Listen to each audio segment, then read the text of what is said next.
Hello and welcome to the IdeaCast interview series, episode number 53. And my guest in this episode is Jess Keefe. And Jess is a freelance writer, editor, and strategist. And today we're going to be discussing her book, 30,000 Steps. And as of this recording, it is just about ready to be released publicly. And so you can pre-order if you're watching this prior to the 15th of December 2022. If you're coming to this video after the 15th of December 2022, then you can Google 30,000 Steps or Jess Keefe, and you will be taken to a Google hit where you can find access to the book as well as Jess Keefe's website.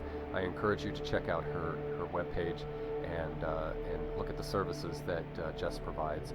So I want to say before you begin the conversation that we are going to be talking about mental health issues and drug addiction in this conversation.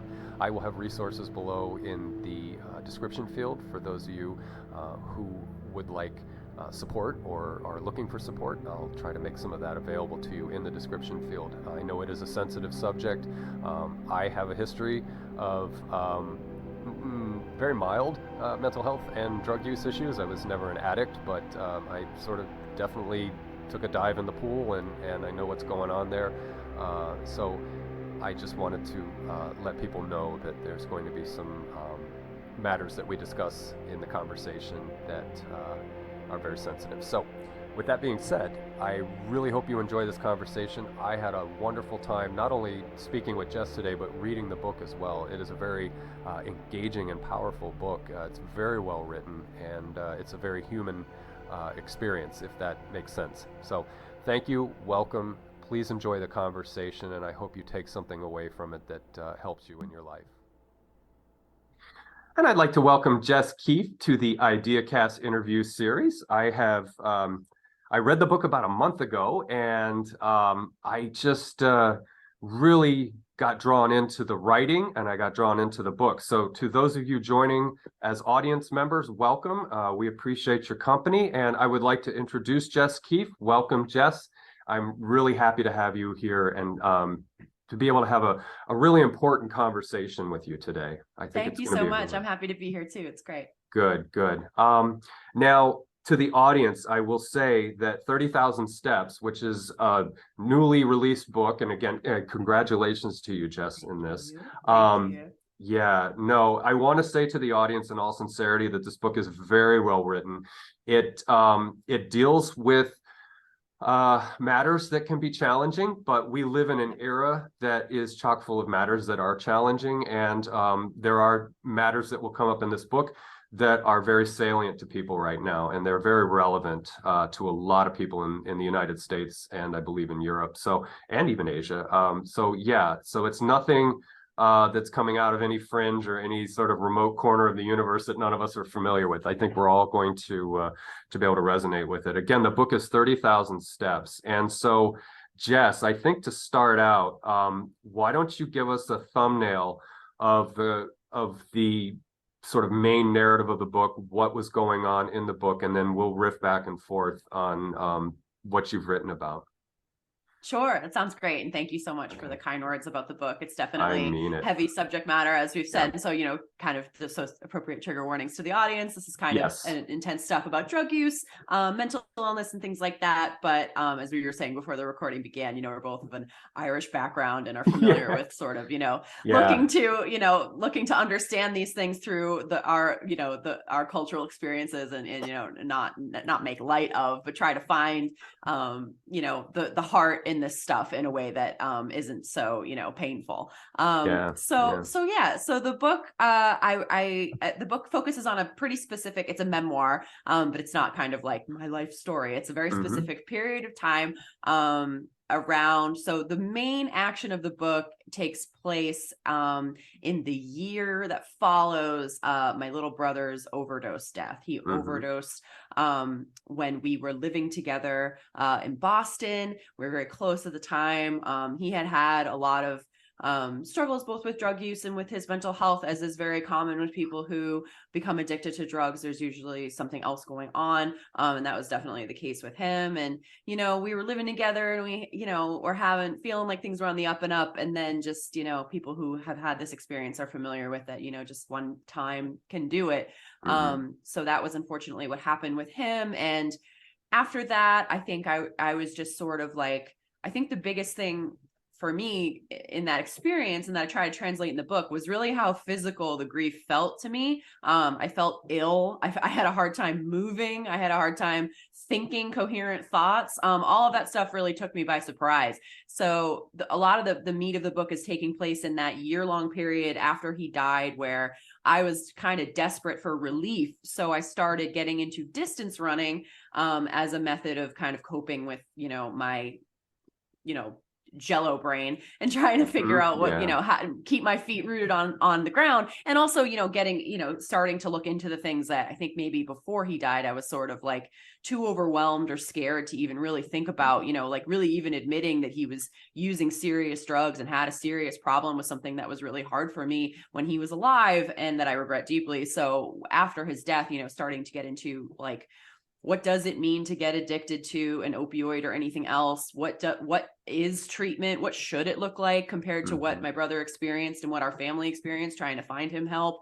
And, you know, the sort of shocking revelation for me that drug addiction is a very treatable health issue. But it's not something that we have a good handle on how to treat, especially here in the United States. And so looking into the reasons why that is, and to try and prevent this from happening to other people was something that was motivating to me as well while working on the book. But yeah, those are kind of the main content pieces that are explored in the story. Yes, and the book was written structurally coherently because it's written in 3 parts. And so without giving too much away about the book, there is sort of the prelude to, as you said, the passing of your brother, Matt. There is the sort of liminal stage of dealing with the very traumatic death, and you describe it in very good detail, and I think that's essential when we're dealing with this kind of matter of mental health and substance abuse and death. And going from that liminal stage to your then having to carry the burden of grief and how grief is processed. My last person that I interviewed wrote a book on grieving, and she wrote 25 different perspectives. She's a Buddhist teacher, and but anyway, so there is a lot of complexity to grieving. And then in that third and final stage, you come out, or you're in the process of emerging from this. And we could get corny and say, you know, phoenix from the ashes or butterfly from cocoon, but you are emerging as a different iteration of Jess, psychically, and physically, and all the different things. And yeah, your running is like this living metaphor for me about the circular nature of grieving. So literally, when you run, you're not running out and away forever and ever from your home. You're coming back home, but you're out on a reprieve. You're out, as you say in the book, that you know, you're getting out of yourself. It's almost like a meditation. You're getting out of yourself long enough. So I found that very interesting, and I bring that to the audience's attention because grieving needs to be healthy. It needs to be supported. And you mentioned in your book that your running was not necessarily supported in the beginning, and it cost you an injury. But you worked through it, and you were wiser for that. So yeah, in that aspect of moving through the process of what you went through, I found your coverage of the running, and I, again, without giving too much of the book away, what culminated towards the end of your book in you entering into I guess it was a marathon or a half marathon, mini-thon, So and that's really a beautiful way to summarize what you went through. But I guess let's go back in time a little bit to the first stage, and I say this again for the sake of the audience who might be tuning in, because these videos, these interviews get lives of their own. So it may not necessarily be about the book. It may not necessarily be about the work you do as a writer, but maybe people who are just handling the prelude to somebody falling down into either death or hopeless addiction, and a family member coming to this video or a friend not knowing what to do. And so your helplessness and some of the detachment that you felt comes through in that first phase. So let's talk about, again, for those who might be coming to this, who are at some stage of what you have been through. And you even mentioned that there was some regret that things could have been done. So let's talk about that. Let's talk about mental health. Let's talk about drug use.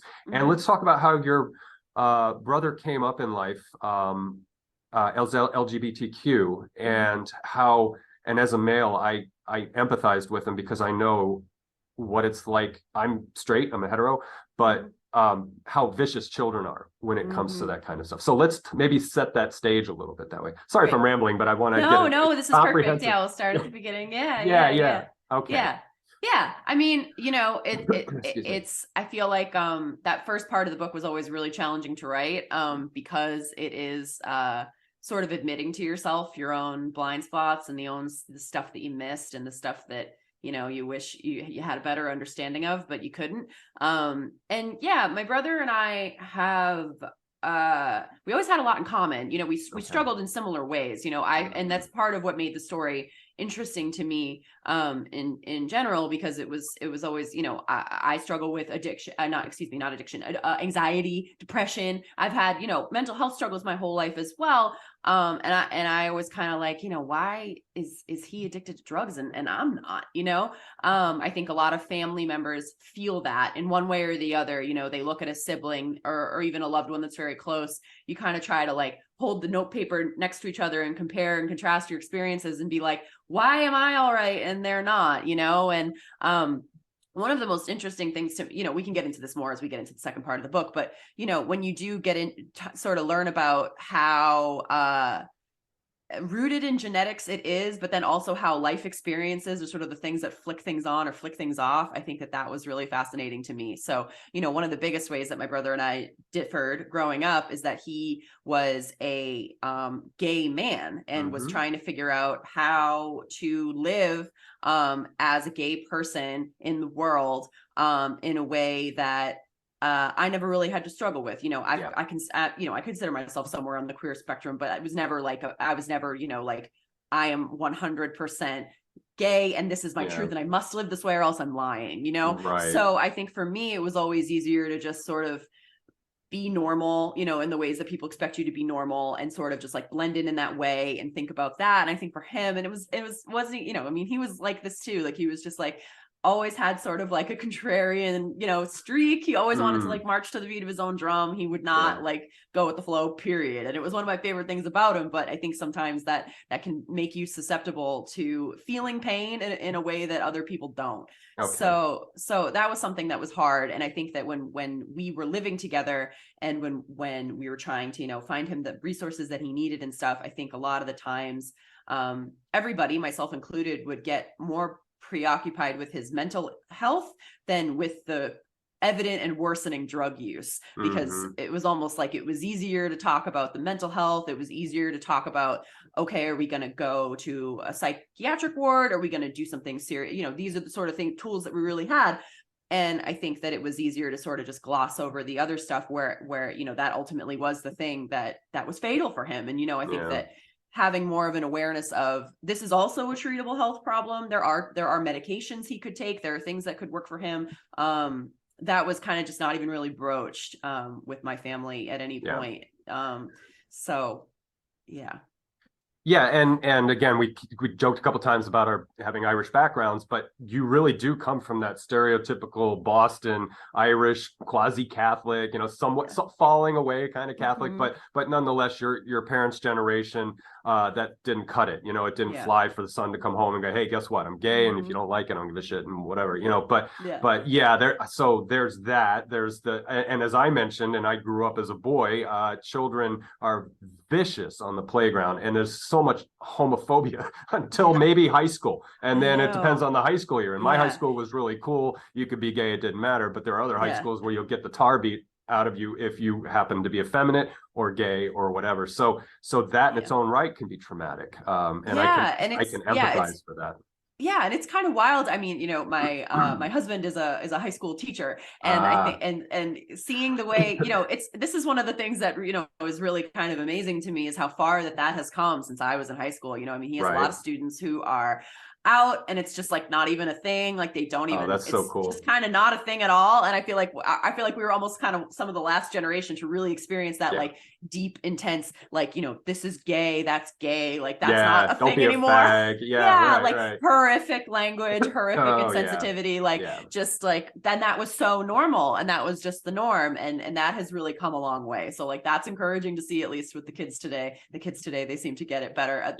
But yeah, it was hard, and that's part of why I think it can be challenging to really communicate to people. Like I think today we've come in terms of acceptance, and in terms of that there are still, of course, huge, horrific structural problems, but like in terms of day-to-day life, your average person is a little more amenable, accepting of this sort of thing. And it wasn't that long ago, but it was so different. It was really different. Yeah. Sure, absolutely. And not to pretend like I'm psychic or I'm going to pigeonhole gay people into a particular emotional ecosystem, but I would say that growing up as a gay person, and I grew up as an empathic child. I had it beaten out of me by one of my parents, but I grew up as an empath, that gay men are more in touch with feelings, whereas straight boys or hetero boys are supposed to be stern and stoic and rigid, and it's really the sociopathy that gets ground into you, and you need to be masculine and butch and all these things. And so I'm trying to sort of empathize the place that a lot of young gay men were in, say, like I'm from the 70s as a child, and you grew up in the 80s as a child, and as did your brother. And so, just thinking of those roles that were played, and how the father would say, don't be a sissy boy. And like you said, thank goodness that's changing. And so like your generation is raising children now, and my generation raised children in the 90s and the early 2000s. And so, there's an evolution going on there. But again, he may have been at the tail end of that, where that was too much. And again, as a sensitive or an empath, or somebody who's gay and perhaps sensitive and empathic, that can be a lot to take on and a lot to ingest. So I'm trying to, again, maybe build up a case for why, and I will speak that I had a history of drug use myself, but it wasn't addiction. It was more just hedonistic, having fun. But I did a lot of drug use for self-medication because, again, I had a very asymmetrical but abusive parent relationship, and that kind of empath nature was, told to go take a hike, so I see parallels there. And so I'm trying to build up a case for Matt here for why things would transact or transpire the way they did for him. And thank you for sharing that, because I think that that's really an important element of this that I think a lot of people are becoming more aware of. I think for my generation, at least, like it felt like, and this is part of what made it so difficult to really understand what was going on with Matt, is that we had a lot of ideas and stereotypes put into our head about what it means to be an addict, right? What it means to be a drug user type person. And, like when you're used to watching these sort of like dare videos of like, people literally like creeping around the block in hoodies, like, like you're not prepared. You're not prepared to identify that in people in your real life, you're not, and you kind of are always making excuses for them in that way, because all you've seen is this stereotype of someone who's bad, and that your loved one is good, but there's something wrong. And like you said, it doesn't always take, substance use disorders are a very wide spectrum. It doesn't always need to take on like a very severe, so, I think, most people would say that addiction, as we refer to it, is a severe substance use disorder, but there are mild and moderate as well. And that a lot of times people come into something resembling a mild or moderate substance use issue for exactly the background that you're describing, like self-medicating, maybe, going through something that's making people want to go out and party a little more than they normally would.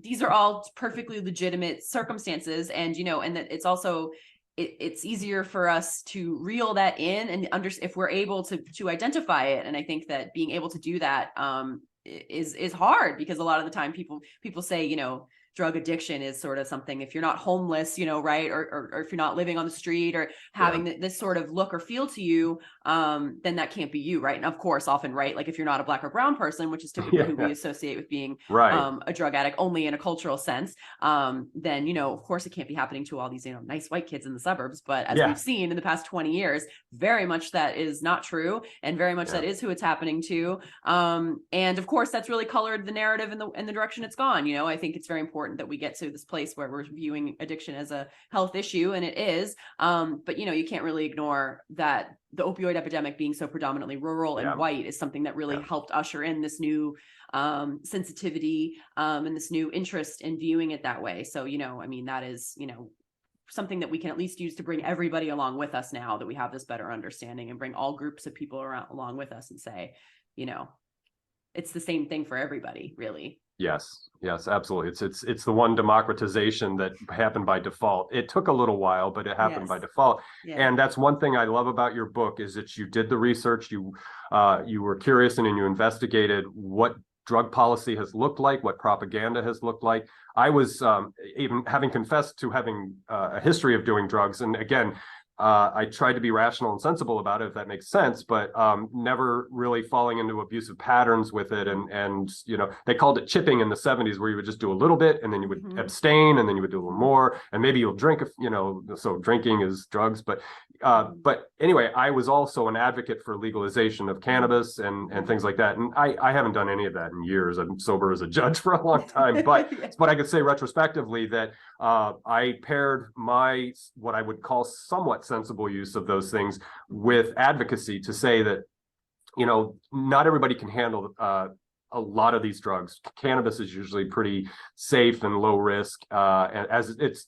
at least on par or better than alcohol. But some of the more problematic drugs, nonetheless, should not be regulated the way they are. Rules should not be set up for their illicit nature the way they are. And so, going back into my high school years, I was always watching advocacy and policy reform and things like that. And you were talking about sort of the ethnicity angle of it. A lot of this started in the 30s, right during the Depression, when John Anslinger was the first drug czar, and he was tasked with the job of doing an ethnic cleansing job in the Southwest and getting rid of Mexicans. And he looked at their fields of hemp growing everywhere. He's like, how the hell do I get these marijuanas, illegal? And so he pinned it on the Mexicans, and they sort of made it, and the blacks, and they said, it's a black thing.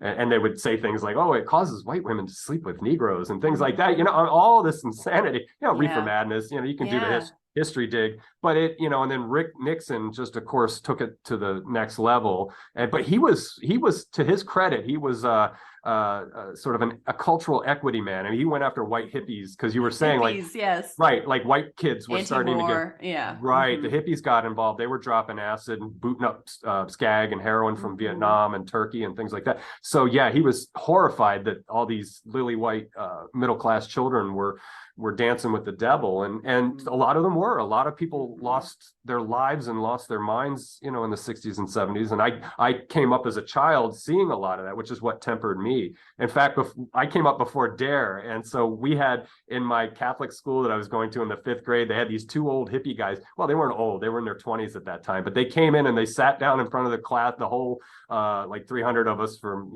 grade 1 to 7 or whatever, and they were telling these stories about doing dope, and one of them was telling a story about acid or something to 5th graders. To 5th graders, and they're like, "This is good." And my friend Piers, I'll remember it as clear as a bell. His name was Piers Reddy, and we're sitting in this thing together, and this kid's talking about taking acid and all this stuff. And me and Piers and I looked at each other, and we're like, "Where do we get this stuff?" And we're like, "Oh my God, what are we doing? We're wasting our time spinning around in the parking lot. We could be doing this." So it didn't work, Well, there's research on that too, of scare tactics, of whether that they're illicit, and what they do and what they don't do. And everything is different, right? But when it relates to youth and substance use, sometimes there is that backfire effect where kids can see sounds awesome, or if you are presented with this message that you're going to use drugs, and then the next thing you're going to do is smash through a window and jump to your death. If someone says, all right, I don't know if that's going to happen, and then they use drugs and that outcome does not occur, then everything else that they've tried to say, even if there was a kernel of usefulness in it, is out the window. So I mean, Yeah, it's futile. And so to their credit, though, in that room of 300 people, there are the people who are going to be like, okay, yeah, I won't, because that does sound scary. And I don't want to lose my mind. I don't want to see, the elders or whatever in the fifth dimension. But, it's a mixed crowd. And so you can't expect uniform results out of a mixed crowd. And you reference that in your book because you are the DARE generation. And I just rolled my eyes at the whole DARE and Nancy Reagan thing when it came on board in the 80s. I was like, seriously, there's got to be a better, I don't have the answer, but there's got to be a better way than just telling kids to say no and stop and abstain, because we're all different. And so some of us are high hedonic, some of us are low hedonic. I happen to have been high hedonic, so I was always chasing pleasure, always looking for the next thing. And again, I was getting away from childhood trauma and things like that. So it could have potentially have been a lethal cocktail for me, a road for me to go down. But again, I had just enough sense to moderate, make sure. And it's sort of like a setup job, right? It's like, it makes it easier to perpetuate the narrative that people who use or become addicted to drugs are bad people. If we say, we did give you the education, right? It's very dystopian, but it's true. It's like, we sat you down and told you it was bad, and then you chose to go do this instead. And so whose fault is that? And it's about like putting the blame on the individual rather than thinking about, why are people doing this? What benefit might they find? What are there healthier behaviors we could help them try? Like those sorts of questions. Like you don't have to think about all that if it's a very, very simple sort of thing. Like we told you it was bad, you chose to do it, you were bad. Yeah. And we do live in a sort of post-puritanical society. I mean, up until probably the early 20th century, we lived as very straight-laced, upright Protestant people who, made love in the missionaries, sorry to be gross, but it was that whole kind of, everything is very structured. And things started to fall, I guess it was probably the 2 world wars that sort of shook the working class a little bit, and they needed something to get the edge off from the trench warfare, PTSD and things like that. But that kind of puritanical sensibility still reverberates in our culture, and but more so in the mid-century, in the mid-20th century, and that's kind of, you guys were on the tail end of that, coming out of that, and that to me is one of our first fatal flaws with, again, the sort of cut and dry binary approach to drug use. Because I'll go on the record in saying that drug use is an issue, and it's not something people should go into uninformed or with mental health conditions or with trauma. If you are hedonic and you do want to get your jollies or your fun, you go, seek out the right counsel, seek out the right kind of support. And that's always been my answer to, like, if I were a drug czar or I was the king of the United States for a week or whatever, I would basically put drugs in pharmacies, drugs of recreation and abuse in pharmacies. And if you're going to use, you're going to have a card, you're going to check in with it, and it's going to cost money for the taxpayer, but sorry, so does the drug war. And you're going to, and prison, all the millions of people in prison. Right. So you have a card, you go see a therapist, you use your methamphetamine or your cocaine or whatever. Let's move you on to something else. Okay, you feeling the dopamine kick from methamphetamine, yada, yada. But let's move you out to something else, and let's titrate you out of that to something that's a little less antisocial and destructive. Or same thing with opiates, okay, I understand why you're using opiates. It's a good numbing agent, and God knows I did plenty of opiates. So I get where they're coming from, but let's work you into something else. So in other words, you're identifying and you're working with that crowd or potential crowd that's coming in. Now, that's a lot to do for 330 million people, but I think it's a hell of a lot better than just building more prisons and making definitely private prison industry rich. And this is a very popular train of thought for drug policy people today, is this concept of safe supply, especially with fentanyl being so deadly, and just it being, you have a drug supply that is literally poison, and it's not just a matter of individuals who are used to using drugs, perhaps using an incorrect dose or using too much and then overdosing. You have college students who think they're buying Adderall and it's fentanyl, and that's it. That's all it takes. It's done. Yeah. So it's getting very complex, and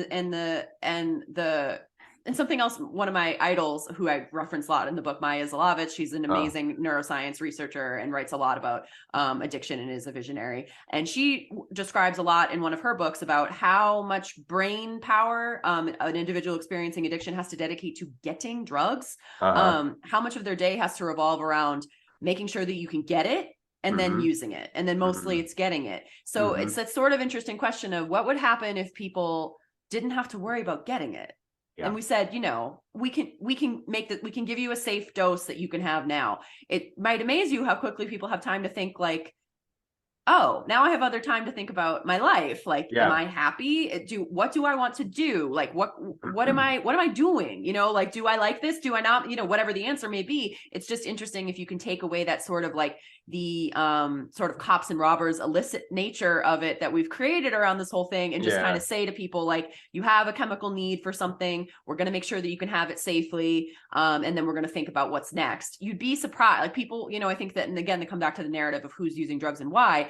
You know, I used to work with an individual who was in recovery and said, you know, I didn't wake up in the morning when I was a child and be like, gosh, I just can't wait to be addicted to drugs when I grow up. You know, I wanted to be an astronaut. Like, you know, like there's not this thing that people, that it's not some sort of like unroot outable element of your character. It's just kind of something that happens to people for a wide range of reasons. I think if you allow people to get what they need in a safe capacity, you'd be surprised how few people want to keep living in a chaotic way once they have time to really heal and get therapy and do stuff that is valuable. You'd be surprised.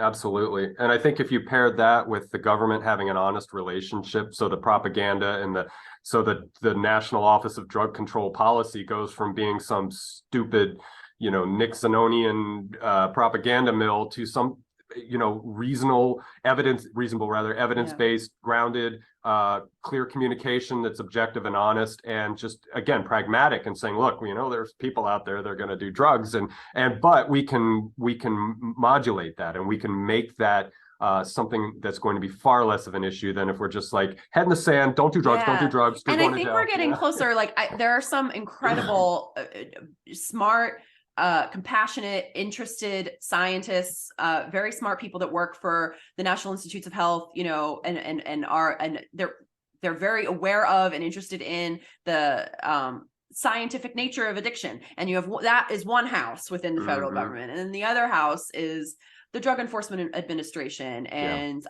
the militarization of the police and all that other stuff. So you have these people over here, and then you also have these people here, and it's hard because they have different goals, and they have different sorts of outcomes that they're looking for. And I feel like you're doing the people over here a disservice because they're not able to really implement what they think might be best because of the way that we have this whole thing set up, and the degree to which it's all so heavily criminalized. So I think there's a lot of reasons for optimism from my perspective, at least. But you know, I think the more people become aware of that, I think that could be very powerful. I mean, it's like what we see with marijuana policy. It's like, it's sort of like the veil is off. Like, I think a lot of people have really woken up to what that was really about. And you have, you know, red states saying, you know, freedom, you know, walk the walk. Right. So I think that, you know, it's very complicated. It's so hard. Like everything you're told from a small time about drugs and addiction and everything is just so poisonous, you know, that having to grow up and unlearn that stuff is really, really difficult. But I think that,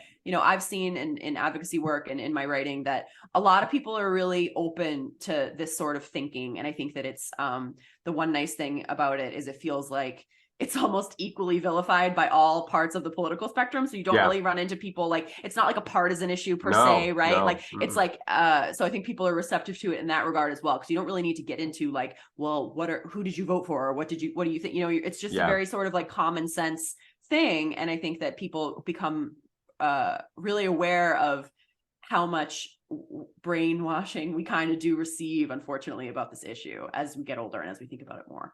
Sure. No, I agree. It's, you know, the Democrats have blood on their hands for being complicit in this sort of counterproductive and very violent drug policy. It was the conservative libertarians, and I'm a centrist, so I'm not passing judgment on anybody, but, you know, it was the libertarians that had the courage to stick their necks out and say, no, we really need to reform things. And so, you know, to their credit, I may disagree with them about a few other things, but, and I'm not, you know, poo-pooing the Democratic Party necessarily, because there were progressives in there that were saying, hey, listen, we need to do this. So it's a mixed bag, but, and, you know, and speaking of children, I think if we were, and because children were always used as that, well, we're doing it for the children, you know, well, no, you're not, because you're not doing anything to sort of, other than the lip service, like you're talking about, that was very ineffective. You know, again, if I were king for a week, I would say children need to be kept very busy. If they are latchkey children like I was, and I had a lot of time on my hand, and fortunately I didn't get into too much trouble when I was a latchkey child, but keep them busy. If it's the parish hall, if it's the synagogue, if it's wherever you go, your house of worship, after school programs, and they do this and it happens. But if parents are really busy, let's have more involvement from the community, and let's keep these kids really, really busy, because that's what I think is part of the gateway, if you will. It's not drugs themselves, it's just the time, boredom, and the need to get dizzy or whatever. Yeah. I think if you keep the kids busy with sport and keep them occupied and keep their minds focused, because like you were saying, you use a lot of mental energy just trying to get supply or whatever it is. I think kids are in the same sort of space that you have to dedicate time to go score your bag of weed or get your whatever, and and I have memories of that. But yeah, I think just staying busy and having after school programs and whatever it is that's pro-social and it's healthy. That can help. That can help. Oh, definitely. And that's the thing too about, drug policy. It really kind of touches everything in that way, because it's not really, it is about, the drugs themselves and figuring out how to, regulate and whatever. But it's also about, if you don't want people, you can't just tell people what you don't want them to do. You can't just tell people, don't do this, don't do that, don't do this, don't do that. Yeah. Well, what am I going to do instead? And so there's a bit of this in the book too, but it's like, growing up, it was sort of like, what are you going to do after 7 o'clock at night? The mall's closed. All these nail salons everywhere are closed. There's nothing for young people to do that allows them to socialize, that allows them to push boundaries, maybe in ways that they want to, so it's like, what else are we going to do? We're going to meet up in a parking lot and, do shots of Jim Beam, out of a trunk. Is that smart? No. Would it be better to do other things? Yes. But it's like, you kind of grow up in this environment, especially, it's weird. I felt like growing up, there was a lot of hostility toward young people. And it was sort of this sizzling, hostile attitude from adults, they wouldn't really tell you what they wish you were doing, but they just wish you would go away. So,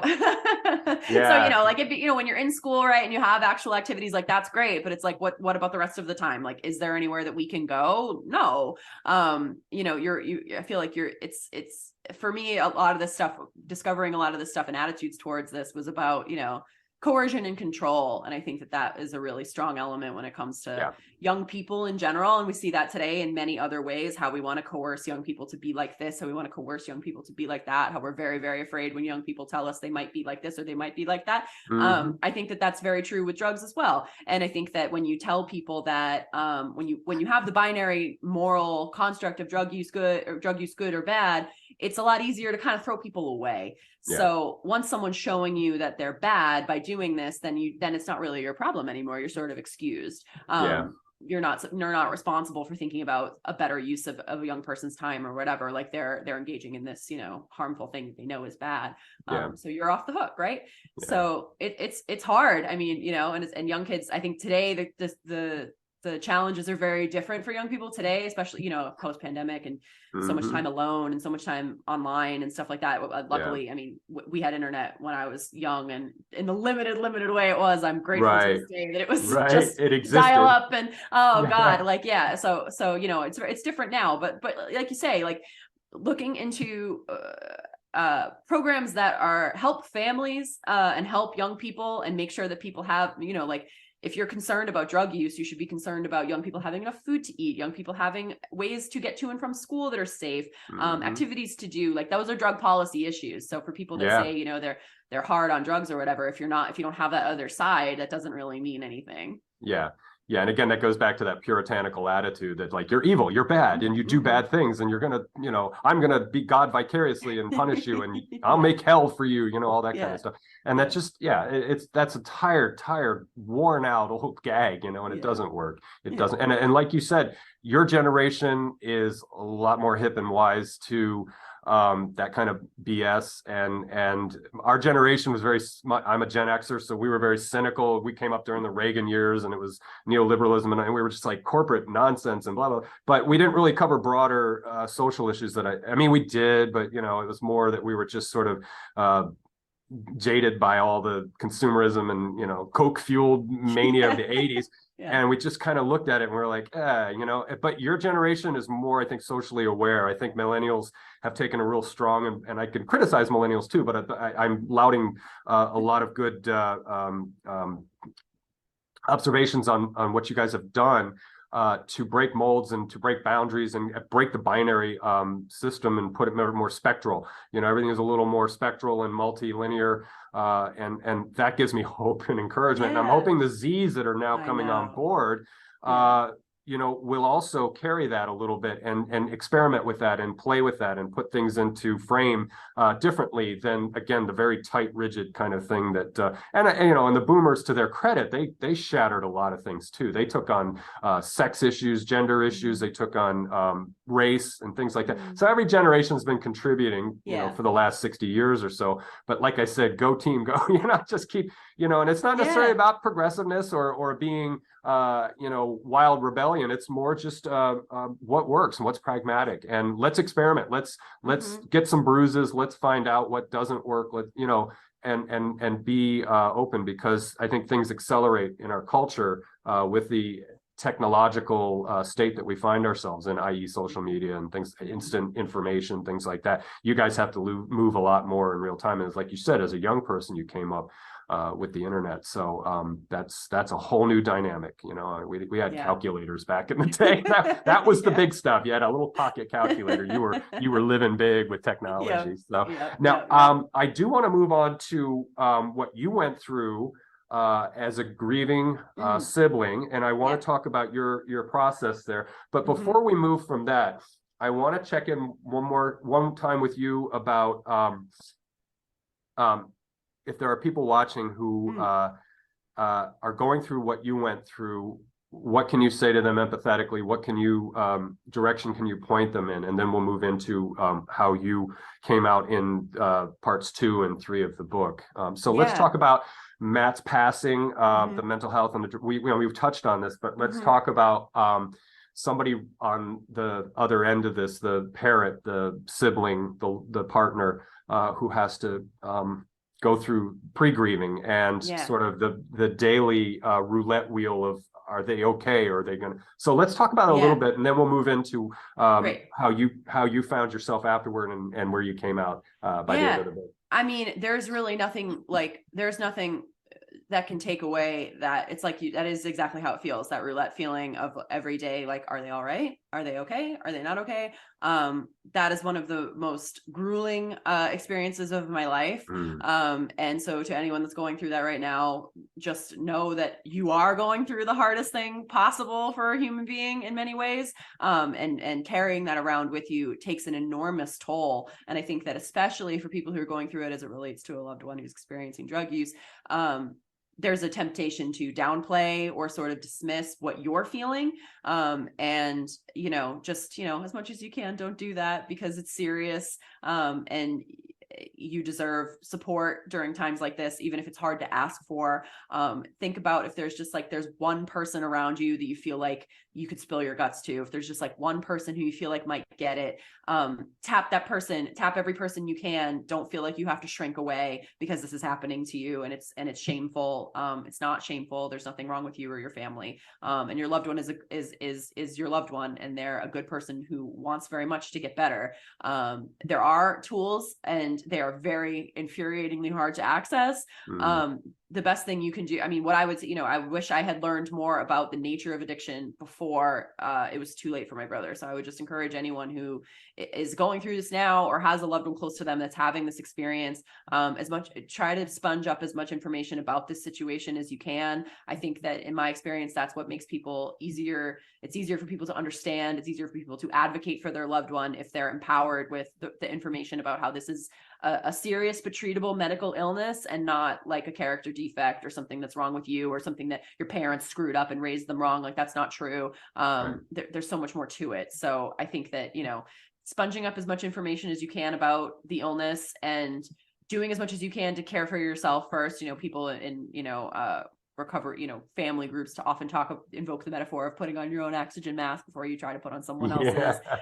That's very important. It can be very easy to lose yourself trying to advocate for your loved one. And that's, it's what I've done it. It's what, I get it. I love, and it's, beautiful that you want to advocate for your loved one, but make sure that you're nice to yourself too. And, get your sleep, drink your water, make sure that you're still capable of standing on your own 2 feet, because they're going to need you. Yeah, it's hard. Yeah, I can imagine there's a burnout threshold at some point for that.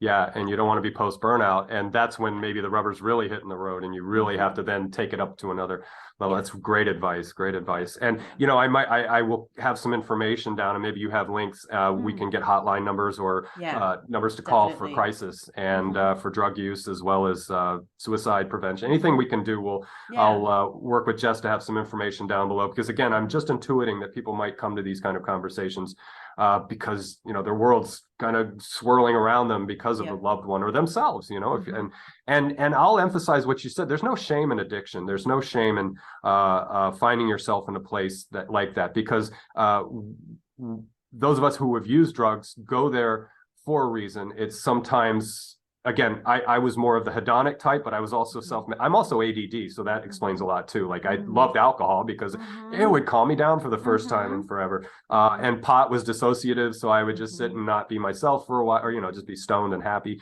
And then the narcotics I get, because I would do narcotics for myself because I have work in the landscape industry in Florida. And so if I was going to go out and trim a mangrove for 8 hours and break myself, I would get hopped up on something. I'd snort a line of OxyContin and boom, you can go work for 8 hours and feel good. There's a story about Jamaican cane cutters, and they would smoke ganja for like an hour, and then they'd go out all day and just chop cane. And that's backbreaking, miserable work in the Jamaican heat.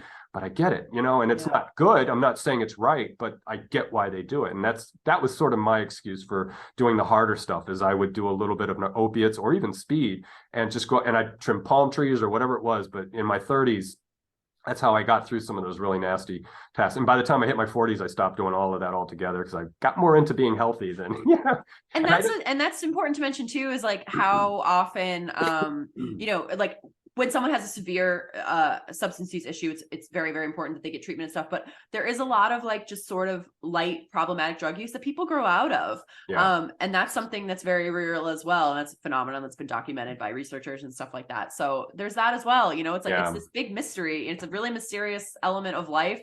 But I think, like you say, the most important elements to know are like, there's a reason why someone's doing this. They're usually coming to it from a very specific sort of background and psychosocial platter, and that doesn't mean, and there are ways to help people deal with those things that won't result in a nasty infection or an accidental overdose or something like that. Sure.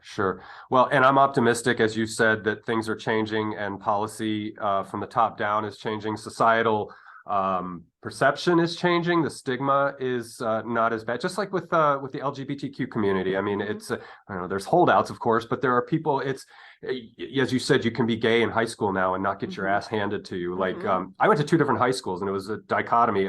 Both of them were, you wouldn't get hurt, but like one of them was very homophobic implicitly, like just snicker, there's the sissy boy or what. But the other high school, you could be anything and do anything, because it was in suburban Washington DC, and like one of the most middle class neighborhoods, and there were a lot of kids that came from consulates from other countries, so it was like rainbow stew, everybody went there. It was we never had a football team. I mean, we were like the antithetical high school. Nobody cared about sports. There were jocks, but they didn't have anything they weren't jocking anything. They weren't they were big buffy guys, and cheerleader type girls, but everybody was so cool, and so that was such a refreshing environment. And, totally. I was kind of like the stoner crew, with hanging out, metalhead stoner kind of punk, and all the clothes and stuff. But it makes the environment, it makes all the difference. So that if we see that spanning out, nationally, all the better for people to go through the experience without all the other ancillary things coming down on them, like laws and restrictions that only make things worse. A friend of mine once said the worst thing about drug use is getting arrested for it. Definitely. And definitely. It's a cynical, and he's Irish too. It's a cynical thing to say, and I'm not saying that literally, but because drugs are bad. Drugs are bad. But it's a medium to large problem, and when the law gets involved, it's fatal. You will go to prison, you'll get a record, and it'll ruin your life. And those are the things too that keep people from seeking treatment. Right. If I have diabetes, I'm not shy about going to my doctor and saying, I think I have diabetes, like I need a treatment plan. But if I'm addicted to Oxycontin, if I go to my doctor, they might call the cops. My life could be over. If I have kids, they could be taken away. I could lose my job. Like there are a lot of like very serious logical consequences to seeking treat, and then it's sort of this frustrating, and like not to, it's just like, as someone who's been through this, when you hear people, the sort of platitudes about how you're not alone and seek help and whatever, and people should do that, you should seek help, but I think that it does a disservice to not acknowledge the reasons why people don't seek help, the very, very, very logical reasons why people don't seek help. And until we change those outcomes and make it so that that's not going to happen to you, or something much more that's going to hold you and take care of you is going to happen, we're not going to really see the needle move. It's people think that there's like sinister motivations behind a lot of drug use, and even it's really just very simple, like supply and demand, human nature type things that go into this. It's really not that deep. Yeah. And to argue from a sort of market system libertarian perspective, that if the corporate world took over drug manufacturing and put the cartels out of business, well, you could see publicly traded pharmaceutical companies that, unlike what they did 10 years ago, where they were slinging out Oxycontin like it was candy, you can see it done more above board, less surreptitiously or insidiously, or however you want to say that. It'd be more transparent. And there, again, it's behind the pharmacy counter. You get a small per use dose or whatever, so that way you can't pass it on and make money from it, or give it to a kid so that they end up using it. There's so many reasons why it should be done differently. What I'm suggesting isn't the best answer, maybe, but it's what I throw out there as an alternative to drug cartels becoming fabulously wealthy, people losing their lives along the drug trade route, people losing their lives here in the United States, muling it around and getting arrested. That's just bad business. And I think there's another way to do it. There is. And the amazing thing about this too, is that there are so many incredible thinkers, advocacy groups, people out there who research this for real, like people with serious credentials, like who have spent a ton of time looking at this and like thinking about this. And so it's not like they're like, that's like thought like this exists. Intelligent, smart people with all sorts of impressive degrees have put a ton of energy into this. And I think at this point, like what needs to happen is like people in power need to listen to those folks and think about, how do we implement some of these plans? Because, the sort of, I think sometimes it works in people's favor if they act like there's just kind of no solution and we're just kind of doing this because like we kind of can't come up with anything. A lot of people really have come up with some incredible ways to get this under control, and it would be good to listen to them. And I think counterintuitively and ironically, at this point, it would be better in the sense that I think drug use would go down. I think definitely, and so it's kind of like saying abstinence leads to less pregnancy, where maybe more informed engagement with young people saying, abstinence is good and that's probably the preferred way to go, but if you are going to be curious, let's be careful and pragmatic and protect, stay safe, yada yada, just in case. And so I think that same kind of treating people like adults and being pragmatic, and like you said, there's policy reform people out there's MAPS, I think, is one of the organizations that does a lot of the research. Vaults of Arrowwood was an old school website years ago when I was involved, and they were very policy aligned as far as or academically linked to people who were or linked to people who were in academia who had good ideas for reform, and they weren't just liberal new age kind of like blah blah what often gets what do they call it, gaslighting, it's not that. So all right, so I do want to cover what you went through, so let's see, let's start with when your brother passed, and let's go through that very I hate to do this, but the very strong and I know you can do it. It's like, I know we're gonna start at a place that's dark and we're gonna move up. And again, this is also for the audience's sake, because I hope there are people here watching that can have some catharsis and some new beginnings, or whatever it is. Your trajectory can be shifted a little bit from Jess's story. So anyway, tell us about your journey from part 2 going into part 3. definitely. So, and an important piece of context that I think I left out was, my brother and I were living together. When he died, I was there. So there was also an element of traumatic stress that compounded the grief experience that I had. So I will talk about the grief experience that I had, and with the disclaimer that, one, if this is not the grief experience that you had, that is not at all to dismiss or anything. That grief is so personal, like everything about it is so specific and so personal. It's very similar to addiction in that way. Like no two people are going to have the same experience, and that's part of what I think can make like sort of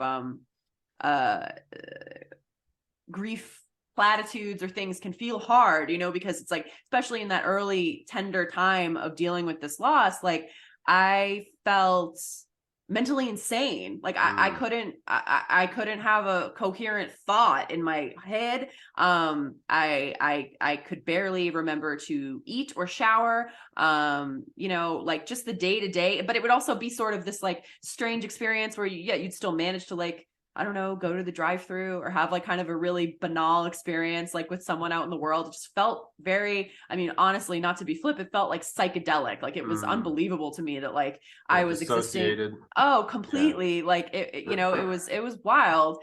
And I think that definitely there's part of that was the direct trauma of, bearing witness to the event and, having to call 911 and do all that stuff. Like I know that made my experience different from other people's.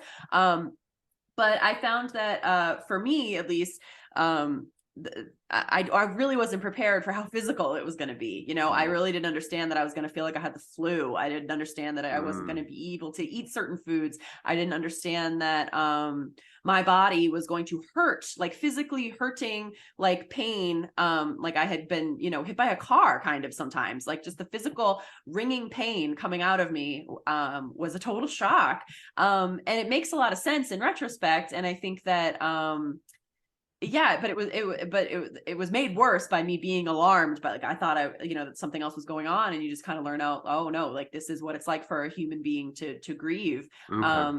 It was sort of, and I mean, not to put like a rosy tint on it now that I'm not in it anymore. It was horrific suffering, but it's sort of powerful to think that like that's what our bodies do. Like that's what we do when we lose somebody. Like the howling, the pain, the very kind of animal reaction to losing someone, to me almost makes it feel more real, especially in the world we live in now, which is very like, I don't know, kind of surface level and detached and kind of whatever. It felt like for once in my adult life I was having a real experience. So that was interesting as well. But and it was there was a lot of stuff in my life too that made it unique. Like I had just gone through a big breakup, so I was living alone. But luckily I had my dog, who was just like a huge resource to me. I'm a big animal person, so if you are as well and you're grieving, like, oh my God, run, don't walk to the shelter, get a pet.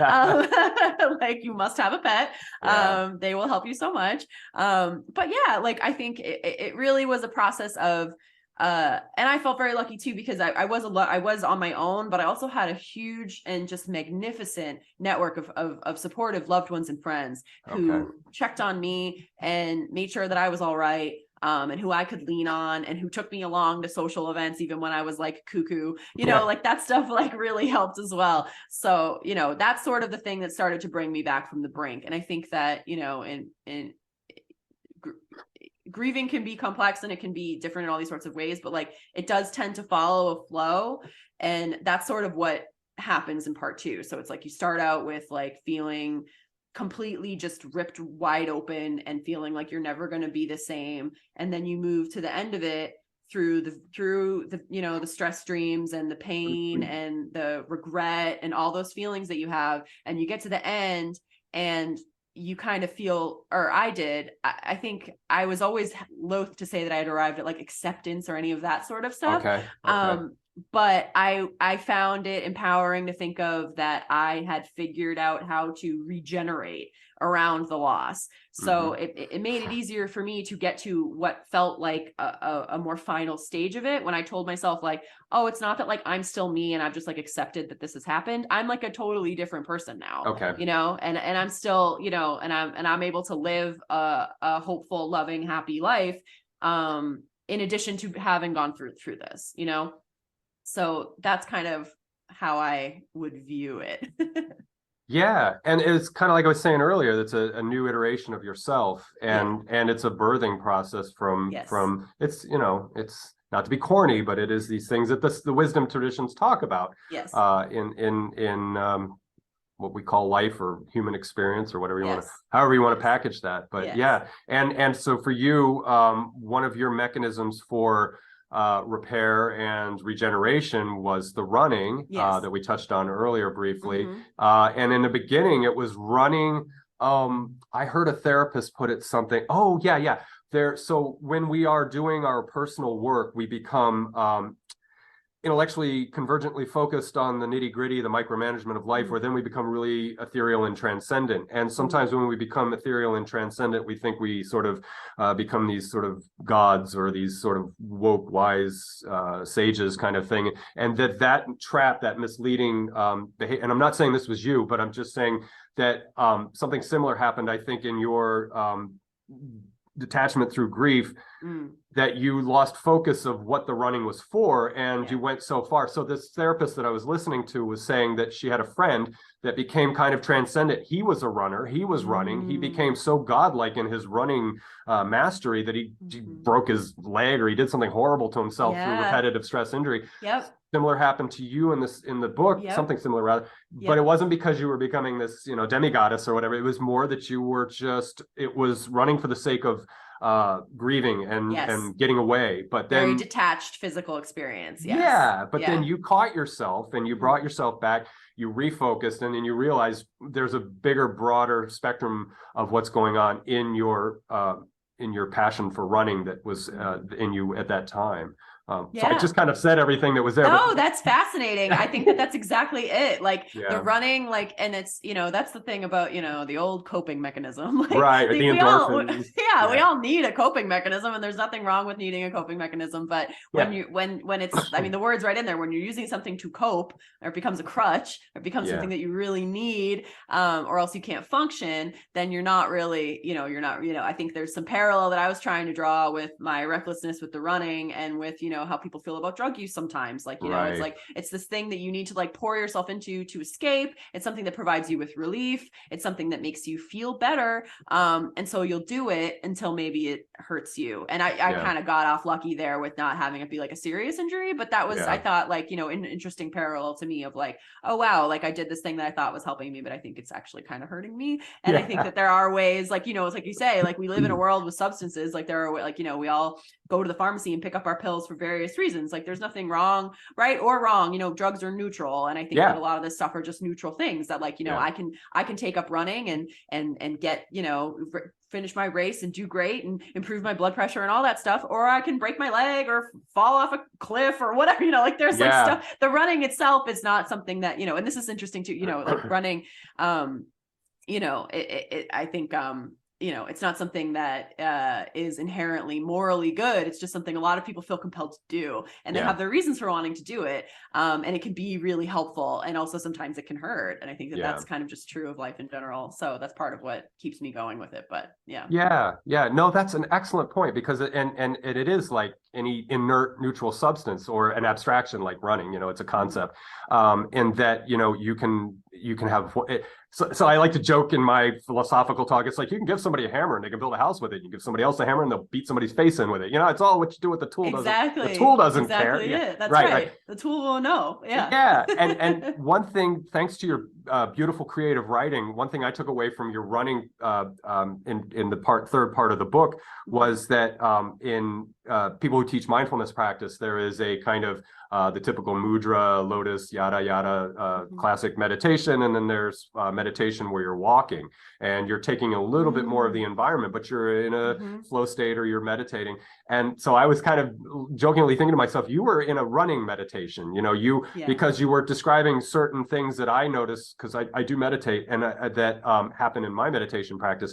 I was getting that mirrored in your writing, and so I was like, she's on a running meditation. No, it's funny that you say that too, because that is exactly how I would often feel like, especially when people would be like, oh, have you tried like meditating or whatever? And I always felt I struggled to sit.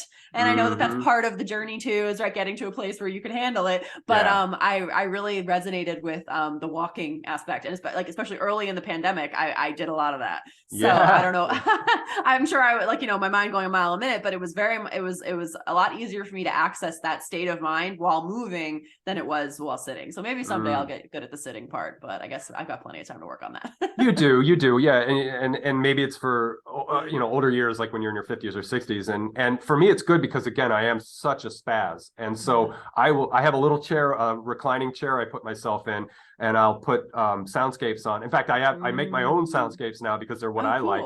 Yeah. And so I do that, and I force myself to sit there for at least, it takes 20 minutes, 30 minutes, sometimes up to 40 minutes. And eventually my mind shuts up. And then all of a sudden I get away. I'm not me anymore, and I'm just, and there's some little thread of me still there. And it's so satisfying. It's so happy. And I'm like, and a thought will try to, I'm like, no. So it's not easy, but I love, you can do dishes and meditate. With my landscape business that I do, that's my current thing, is I'm out doing very mundane, very just boring tasks, but that's the best time. And I go into these states of creativity, and I'm just like, so it's not about necessarily the classic Buddhist kind of thing or Zen meditation or whatever. It's just, getting outside of yourself for a very mild dissociation for a little while, just to clear, so that you get the flow state going and you get creative. You let your subconscious come up and play a little bit and interact. That to me is where it's at. So sitting is not what it's all. And I know it's really popular, and everybody, but anything where you can just kind of let go and just be happy. And even you saying that you sit in a chair that goes back, I'm like, oh, that's good to think, because sometimes I feel like it's like I have this like image of myself, I have to like be sitting like this, and I'm uncomfortable. I've never been able to do cross legs. I've never been, the mudras don't make any sense. I can't do it. I'm a heretic when it comes to meditation, No, I like that though. And I can't do silence either, because I'll never get out of my head. That's what I love about any kind of soundscape. There's all kinds of stuff on YouTube you can find. And the noise keeps what they call the chattery brain distracted. So, and eventually it gets so distracted, it almost goes off to sleep. But then if you stay focused, there's some other meta conscious process thing that's going, it's sort of above the din. And that's where it's at. That to me is the gold and I've been there so many times, and it's not an ecstatic state, but it's more just a relief to not be you for a while, and to not feel your body necessarily, but you're still thinking in a way, you're still sentient in a way, you're still subjectively being. So that's good. And there's other times where I blacked out, which is even weird, or it's not sleeping because it just comes right back on. And so there's all these weird stages that I don't understand, but I just do it mostly as therapy. It's probably because I don't medicate anymore that this is the new healthier substitute. Yes, that's great. And so, so again, for the audience, if you're just, like me, if you were just a very mild kind of, not heavily immersed in the pathology or into addiction, try that as an alternative, because it really is a good way to do it. In fact, when I was a kid, not to go on too much of a tangent, when I was 17, I met a guy who was kind of like a hippie guy. He was an artist. His name was Lee Stone. And he gave me this tape. It was called Hemisync from the Monroe Institute in Charlottesville, Virginia. Nice. And he's like, play this, man, and you're going to, what do they call it, exteriorize or get out of your body. I'm like, okay, whatever, I'm 17. And I thought, well, at 17, I thought, well, this is an alternative to smoking grass and taking shrooms or whatever it was we were doing. And I did it. And it planted a seed in me. And so I did it for about a year or so. I never did any of the weird stuff they talk about, but I got really relaxed, and I was able to get into that state again, floaty, and so that's kind of like an alternative to getting high. And that's so cool. At 17, pat on the back, I did that, but then I stopped and I just lived life for 10, 15 years. And then in my 30s, I got into meditation again and sort of took it quasi seriously. So, and now I just have this, and it's not, I don't overdo it now. I do like maybe 2 hours a week. So again, for the audience, if you, and I know it's super popular, but if you haven't gotten into it, give it a thought and explore. Don't just go to one school or one camp of meditation. And don't fall in with one guru or anything like that. Just it's a buffet, sample it, find out what works for you. So I'll stop gabbing about that. No, that's great. Oh, it totally connects to everything. I mean, like, and that ultimately was like one of the most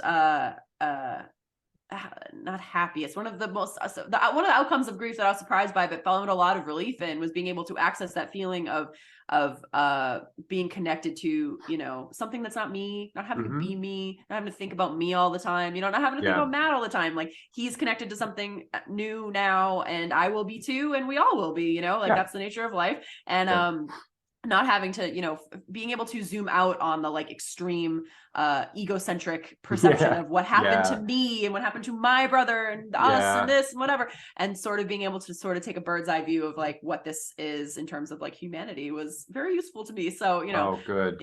Yeah, that's such a healthy perspective to balance it, right? Because sometimes we can forego the ego so much or forsake it so much that we become detached. And so, it's, again, for me, everything is on a spectrum. Everything is multivalent, you know, it's always just, you know, we have a lot to work with to be not necessarily grounded, but just to be functional, I guess. Totally. In a means that, and if I were to preach one more verse, I would say it's not about happiness, it's about equanimity or just being satisfied with satisfaction. yourself. Totally. That's more what I've it's hard to express. It's like, you know, especially with this complicated, you know, when I talk about the book and stuff, you know, talking about like happiness, it always just feels weird, you know, especially in context of what happened, but it's really more about peace and feeling satisfied and feeling like it's possible for me to live and enjoy life even after this horrible thing happens. Well, I have to say, you in writing the book, you've come out of this a wiser person, and you know, Matt's life and his passing and what he dealt with is in your book as a means to help teach and educate others what he experienced and went through. I say this about anybody that passes under, say, 70, right, or 60, or, you know, I'm getting older, so now I push the bar up all the time. But you know, somebody who passes young, those who were impacted by that passing have the opportunity to take away gifts of appreciation, gratitude, love, respect. For the deceased, as well as for the nature. I don't use the word sacred myself, but for the nature of life, that it is tentative. And as the Buddhists would say, it's transient. You know, it is passing. And so seeing something like what happened to your brother and his life being snuffed out so early renews that hopefully that desire to maintain and sustain and support and to be part of, you know, a bigger picture of life. So that's a huge gift in your book. Your book, I used the word valences earlier. There's so many little micro compartments or valences in your book that are good teaching tools and life lesson tools for people. That's one thing I will say for advocacy for the book, is that it really is a handbook for people, you know, and your wonderful writing and your being vulnerable and sharing your personal story. You shared an aspect of yourself. You gave part of yourself in the book that I think was necessary to build a bridge from person to person. So you were vulnerable. I can be vulnerable in reading it. I can think about things and let go of some guarded things. And so it was a very well put together, well-written book. And again, the matter within the book is a challenge for some folks, perhaps, but I don't think it should be. But yeah, it was a beautiful it is a beautiful creation. It's just gotten its legs. It's just out taking its little baby steps into the world. And I just know it's going to make a difference. As I said to the last person that I spoke with, who wrote a book again on grieving, I'm looking forward to the response you get from this book, from all the people. This is going to talk about a dopamine hit or not an ego swell, but just a swell of the heart, because this is heart-based medicine, that you're going to be getting comments and emails and anonymous things from people. Thank you so much. And so I'm not, you know, trying to be psychic here, but I know that that's going to happen. And I'm so happy for you that that's going to happen. Again, not so much from an egoic sense, but that you can be this person in the world who has given that gift to the other, and Matt has given that gift to others. So really, I mean, it's so kind of you to say thank you. Well, and I really like that's what it's all about. You know, I mean, it's like, I'm always like, that's like, you know, I think when something like this happens to you, I think people go to their little toolbox and look for what they have to offer. And like, this is what I was able to offer, you know, like I'm a writer and this is what I was able to come out of this experience. I know people, you know, start organizations and do things and go to Washington DC and do all that stuff, and like, and it's all awesome. And so it's like, you know, this is my humble contribution to the conversation. You know, there are so many incredible books and so many valuable resources about addiction and about the opioid epidemic. I hope that this book helps. I hope that this book helps people see an emotional truth, you know, in addition to, you know, facts and figures and stuff like that, that maybe helps a different color on it. Yeah.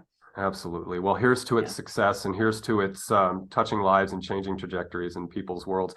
Now, I know I don't want to take you, hold you for too long in this conversation, but I do want to touch base with you about your website, because you are a writer. This is not your first rodeo, although this is your first big book, if I'm not mistaken. Yes, it is. Yep, first book. Okay, so first big rodeo, but you've done a lot of little work. And I was scanning through your website a couple different times, and so let's talk about that quickly, and then we'll say goodbye to the audience.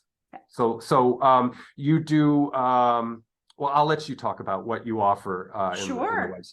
Yeah. So I am a full-time freelance writer at this point. I have worked both with organizations and advocacy groups and brands, you know, to craft, you know, digital experiences and stuff, storytelling and stuff like that. And I've also done, you know, my share of creative writing and journalism. So I've had some work featured in Runner's World and Teen Vogue, humor. This has been something that I've been trying to get back to. That's been difficult for me, but once upon a when, before I went through my whole cosmic experience, I was mostly a humor writer, and I really enjoyed comedy writing. So, you know, I think that maybe is coming back to me. So, you know, McSweeney's, places like that. But yeah, like I feel like I consider myself sort of a big generalist.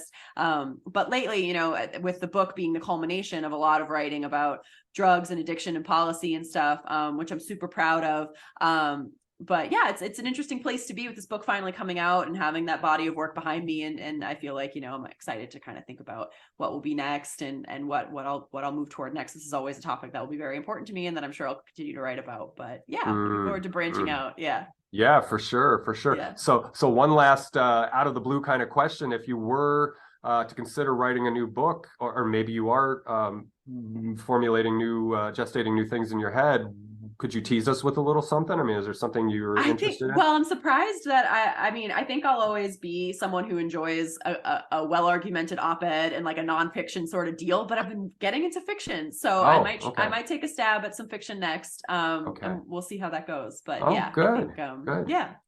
I would imagine that's got to be tougher than writing say journal type things or biography. That has got to be tough to write fiction. It's different, you know, like you're making everything up. So, you know, but yeah, you know, the challenge about memoir is that it's like you have this wide body of experience and you have to edit. And then it's sort of like the opposite is fiction. You start with goose egg and you got to build a world. Out. Oh, that's true. Yeah. So it's interesting. Yeah, different muscles, but it's been fun for that reason. So yeah. Awesome. Yeah. Well, Jess, I know you're going to do great work. You've done great work. You did great work in the book that you've just released, 30,000 Steps. Much. Yeah, no, I am very sincere.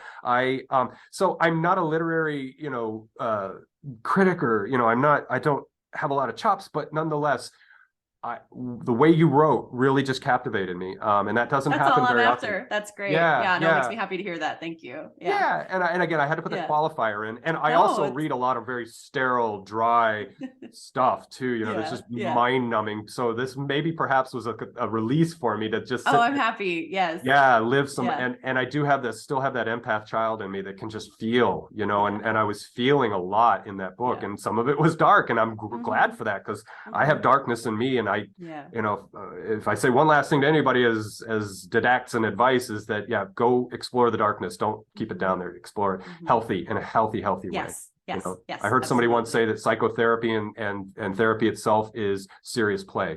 And that's what bringing the shadows out is all about. That's so true. One last thing to the audience. Yeah, it made sense to me, you know. Yeah, I like that. Yeah, so if you can healthily, if that's a way to say it, bring that kind of stuff out. You know, find a way to do that that's healthy.